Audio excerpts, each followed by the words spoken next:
This is my design for the utility box. The utility box is a kind of electronic devices in the community areas.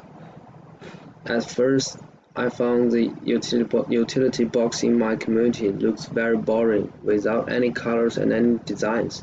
So I think I can design that the appearance of that box. At first, I recalled the size of the utility box and I drew the hand draft on paper. Actually, the trunk of trees and the appearance of planets really inspired me when I do this work.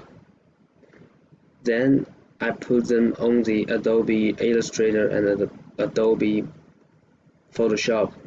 I made the model of the utility box and I add the colors.